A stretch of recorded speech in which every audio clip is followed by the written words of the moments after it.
서울이 한눈에 내려다 보이는 북한산 자락으로 두 건축가의 발길이 향합니다.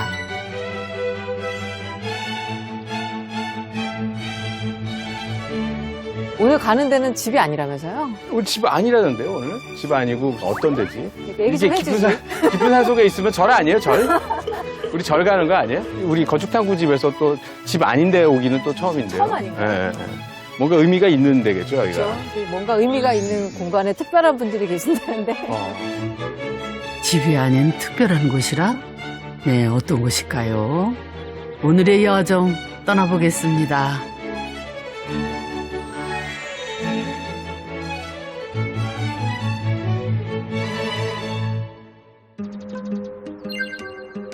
북한산에 폭 안겨있는 이 건물의 정체. 통일교육원이라고 써있네요, 보니까, 그래요? 위에. 여기서 통일교육하는 데인가? 그러게요, 글자들은.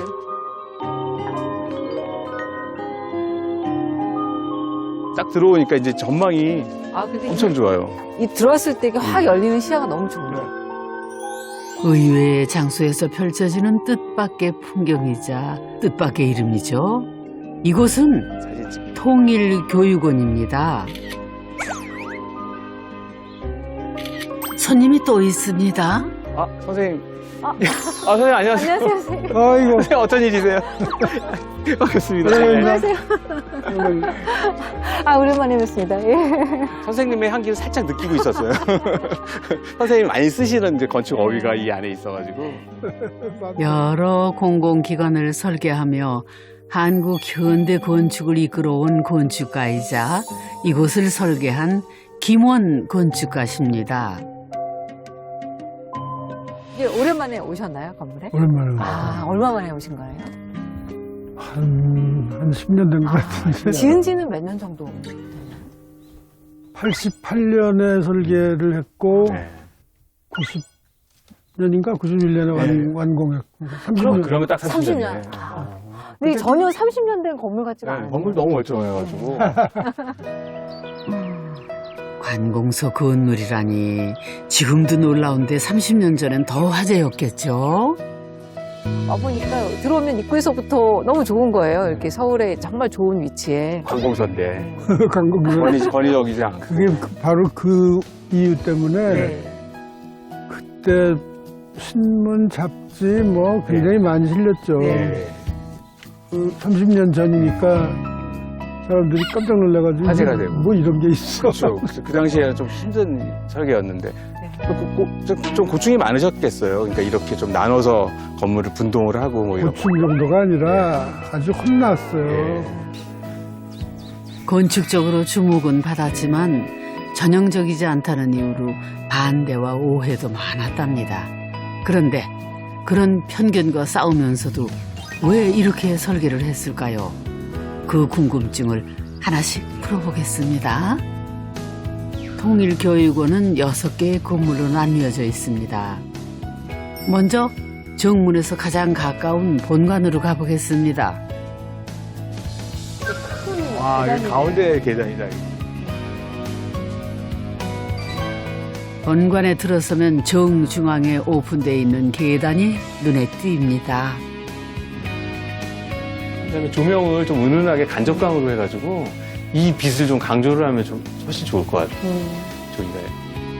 계단 위는 천창입니다.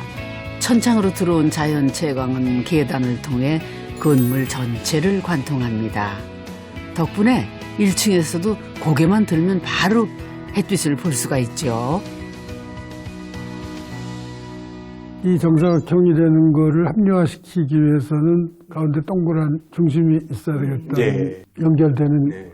개념이에요. 정사각형 건물에 이제 정사각형 바깥쪽으로 쭉 방들이 생기면서 사방의 산들을 다 보고 사실은 가운데 공간이 비워지니까 여기가 이제 하늘을 향해 열리는 창이 딱 되고 뭔가 이렇게 어떤 공간적인 이야기나 시퀀스는 되게 아주 정교하게 딱 맞아 떨어지는 것 같아요. 그걸 하고 싶었던 예. 거예요. 네.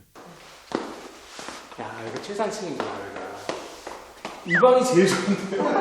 이 방, 제일 좋은 방이죠, 여기가? 이런 걸 보고 공간에 나누시라고. 빛을 따라 나선형 계단을 따라 오르면 탁 트인 꼭대기층에 도착합니다.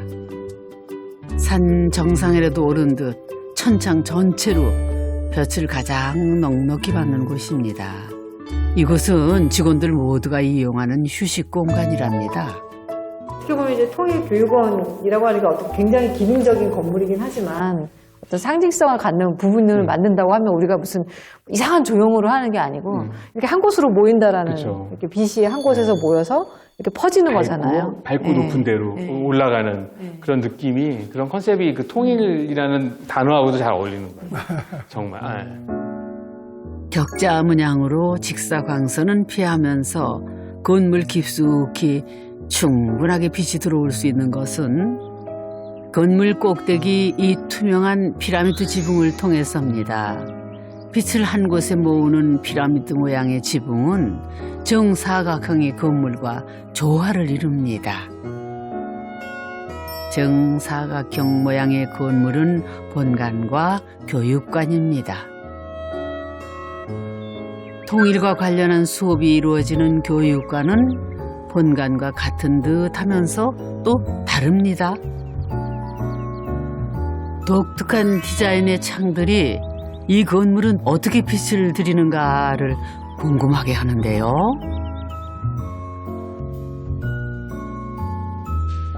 이곳은 한 벽면 전체가 창으로 되어 있고 그 창을 보면서 중앙의 계단을 오를 수가 있습니다. 그 이쪽 로비보다 훨씬 더 이렇게 여기가 오히려 메인 화려하네요. 로비처럼 네. 느껴져요.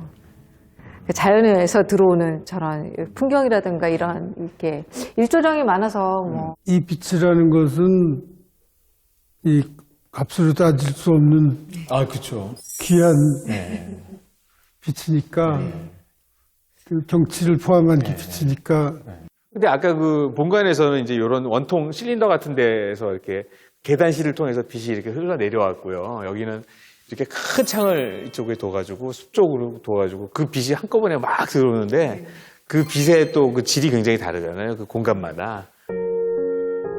빛이란 게 참 오묘하죠. 시시각각 어디를 어떻게 비추느냐에 따라 공간의 다양한 표정과 다양한 풍경을 선사합니다. 그래서 건축에 있어서 빛은 시작이자 완성이라고 김원 건축가는 말합니다. 건축의 기본은 자연 채광, 자연 통풍 그런 걸 최대한으로 활용을 하는 것이라고 뭐 난 생각을 해왔고 더군다나 이렇게 좋은 데 와가지고 그걸 그 최대한으로 향유하게 만들지 않으면 안 되고 더군다나 이제 산이고 산 쳐다보면서 통일이고 그러니까 어쩔 수 없이 건물하고 이 환경하고가 다 그냥 가능하면 일체가 되는 것으로 만들어야 된다고 생각한 거죠. 창을 통해 이 건물에 드리고자 한 것은 빛 이외에도 또 한 가지가 있습니다. 바로 자연입니다. 삼각형 지붕을 그대로 이용해 만든 테라스입니다. 아, 이 공간이 선생님 제 키에 딱 맞춰놨어요. 선생님, 저는 안 부딪히고 계속. 아 근데 요 테라스 너무 아, 여기 한번 이쪽으로. 뷰 전망이. 와 서울이가 쫙 보이네. 저기 롯데타워 아니에요? 롯데타워도 보이고, 여기 불암산, 수락산, 뭐 산이 아, 서울의 산들이 거의 다 보이네. 서울의 산을 다 보여요. 그러게요. 탁 트인 풍경이 북한산 정상이라도 온 것 같습니다. 그래서 이렇게 산으로 네. 둘러싸인 게 다 보이네.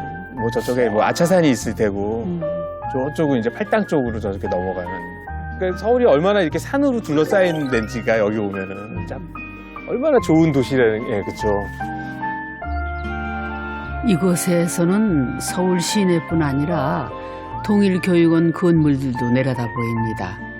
6개의 건물들이 같은 높이가 아니라 산의 경사면을 따라 다 높낮이가 다르게 놓여 있기 때문이죠.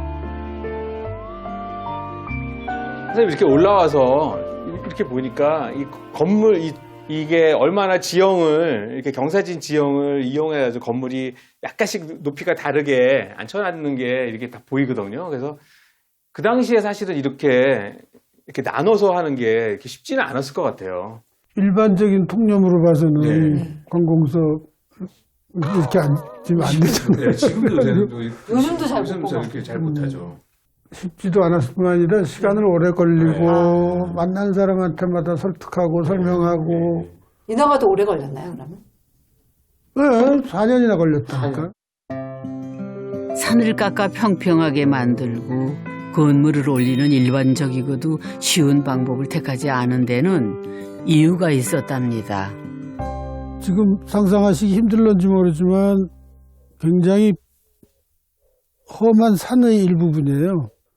이것을 거슬리려고 했다가는 큰일 나겠구나. 가능하면 순응하는 걸 만드는 게 좋겠다. 그런 생각이죠. 그 지형을 이용해서 이렇게 높이 차이를 만들 수밖에 없다. 그러려면 건물 자체가 뚝뚝 떨어져가지고 자연 사이에 박혀 있는 것 같이 될 수밖에 없다. 그러면 건물 형태가 멀리 보이는 산하고 어울릴 수밖에 없겠다. 그게 그냥 그렇게 자연스럽게 해답이 나왔다 그럴까? 저 멀리 산봉우리를 그대로 옮겨놓은 것 같죠? 산의 일부가 되도록 건물을 앉혔습니다. 원래 이 터는 1987년 지금은 고인이 된 어느 실향민이 나라에 기증한 땅이었답니다. 여름에 여기가 녹음이 언제가 될지 모르지만 통일을 기원하며 사제를 기꺼이 내놓은 기증자의 뜻에 따라 김원 건축가는 이 땅의 의미를 공간에 고스란히 녹이고 싶었습니다.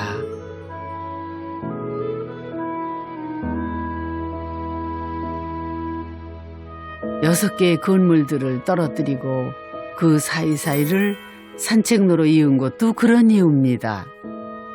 그 차로하고 이게 그 산책로가 분리가 돼 있어가지고 그거 걸어가면서도 잠깐 생각도 하고 정리도 하고 사실 이런 게 버리는 시간이 아닌데 사람들은 그 5분을 굉장히 버리는 시간이라고 생각을 해요. 근데 어떻게 보면은 그러니까 틈을 주는 거죠. 이렇게 생각할 수 있는 생활의 틈이자 이제 사고의 틈이 되는 거죠. 그걸 여의도 가질 뿐만 아니라 그냥 아름다운 자연에다가 산이 있어. 네.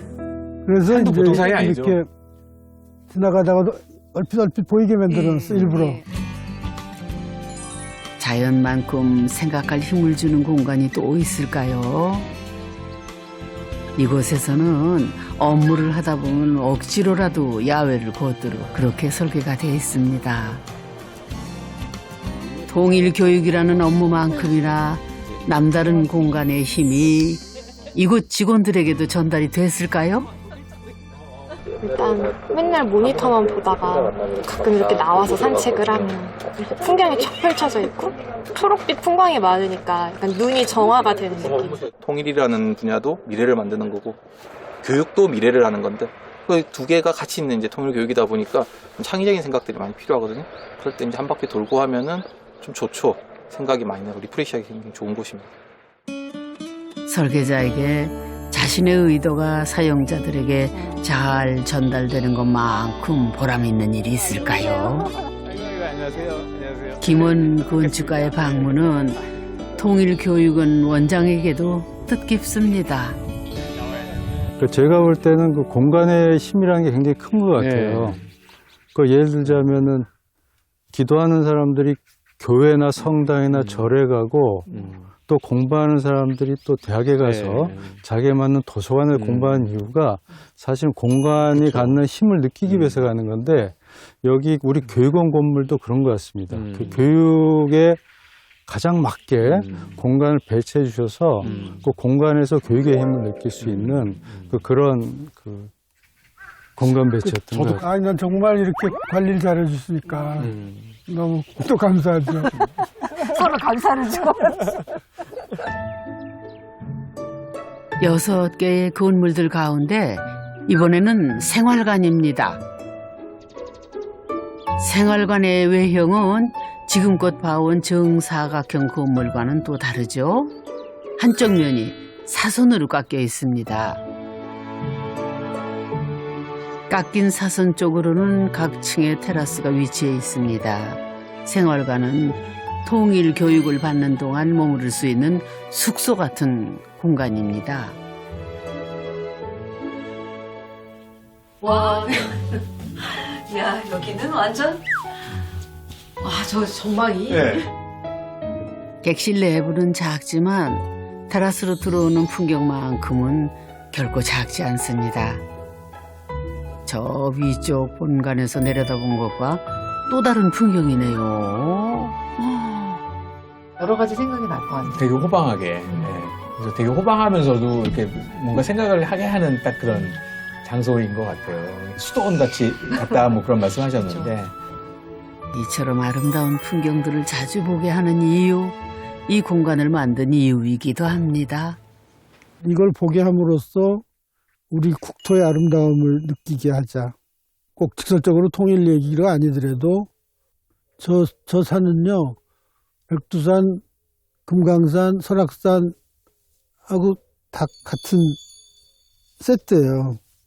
저런 것을 보면서 사람들이 통일 교육을 받고 연수를 하고 명상을 하면은 참 건축가가 얻을 수 있는 덤이다. 이렇게 생각을 했죠. 자연에서 온 빛과 풍경들을 적극 활용해 설계된 공간, 통일교육원을 둘러봤는데요. 두 분 어떠셨어요? 통일에 대해서 좀 생각을 해봐야겠는데 이런 생각을 하게 됐고.